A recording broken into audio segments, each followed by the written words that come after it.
Mahigit isang buwan na po ang standoff sa pinag-aagawang Scarborough o Panatag Shoal at tila malayo pa ang resolusyon sa tensyon. Ayon sa Department of Foreign Affairs, may mahigit 70 barkong Chino ang namataan doon. Salag ng Chinese Foreign Ministry para ito sa proteksyon ng kanilang mga mangingisda. Live mula sa Quezon City, may report si Ruth Cabal.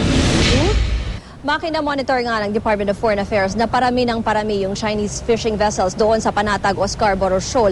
Yan ay kahit na may pinatutupad na fishing ban doon ang China. Pinrotesta na yan ang DFA pero ang Malacanang umaasang mareresolba pa rin ang issue sa diplomatikong pamamaraan. Sa huling monitoring ng DFA at Philippine Coast Guard noong Martes, may 16 na Chinese fishing vessels at 76 na Chinese utility boats. Mas maliliit na bangkang ginagamit rin sa pangingisda ang namataan sa may Panatag o Scarborough Shoal. 5 naman ang government vessels ng China roon. May mga litratong kuha raw ang Coast Guard pero di pa ito pinapakita sa media. Tingin ng DFA ang mga ganitong kilos ng China tila lalo lang nagpapalala ng tensyon sa pagitan nila at ng Pilipinas, bukod sa paglabag pa raw ito sa mga panuntunan ng ASEAN at United Nations. Nagpadala na ulit ng diplomatic note ang DFA sa China para iprotesta ito.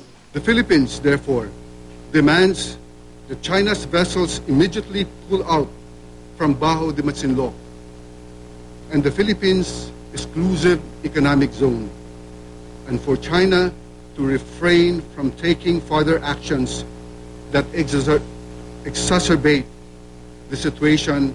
Dinepensahan naman ng Chinese Foreign Ministry ang presensya doon ng kanilang mga barko. Anila layon lamang daw nitong serbisyohan at proteksyonan ng kanilang mga mangingisda.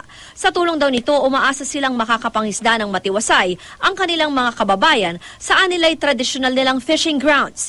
Yan ay sa kabila ng pinatutupad nilang fishing ban na dapat sana'y tatagal hanggang Agosto. Sa bahagi naman ng Pilipinas, wala raw mga Pilipinong mangingisda sa ngayon sa Panatag Shoal dahil sa pinatutupad na rin nating fishing ban. Tanging barko lang ng Philippine Coast Guard at ng Bureau of Fisheries ang nandun. Gayunman nananatiling batibay pa rin ang posisyon ng palasyo na sa Pilipinas ang Panatag Shoal o Bajo de Masinloc. Yung 76 vessels na po kinwalify na po ng DFA yon kung ano po yung what the number 76 comprises. Kaugnay naman ang ini-export nating saging doon, inanunsyo na mismo ni Pangulong Aquino na pinayagan ng makapasok sa China ang 170 na containers ng saging mula sa Pilipinas. Sabi na may problema tayo sigurot sa isang bansang kalapit natin yan, malapit na yata malutas yan. Maki, sa kabila nga ng mga kaganapan dyan, sabi ng ating Bureau of Fisheries and Aquatic Resources, mananatili yung sarili nating fishing ban dyan sa Panatag Shoal hanggang July 15. Pero para na rin daw yan maprotektahan ang marine resources at ganun din yung mga mangingisda kasi ito yung panahon ng southwest monsoon o habagat. Maki? So Ruth, hindi ba China ang unang nagdeklara ng fishing ban sa may Bajo de Masinloc? So ang ibig sabihin ba nito, China is violating its own fishing ban?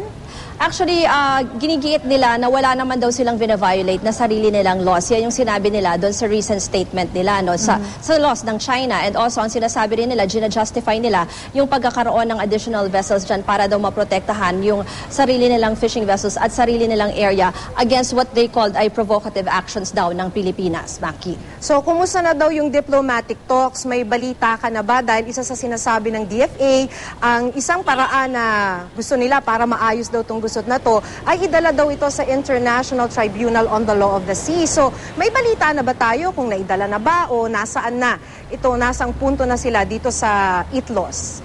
Yung sinasabi mong pagdulog sa ITLOS, recent statement yan this week lang din ng ating Secretary of Foreign Affairs na si Ambassador Del Rosario, no? Pero Secretary Del Rosario, pero while he said that ay ongoing pa rin naman yung pag-uusap ng mga kinatawan ng ating DFA at nitong Chinese Foreign Ministry, Maki. Maraming salamat, Ruth Cabal.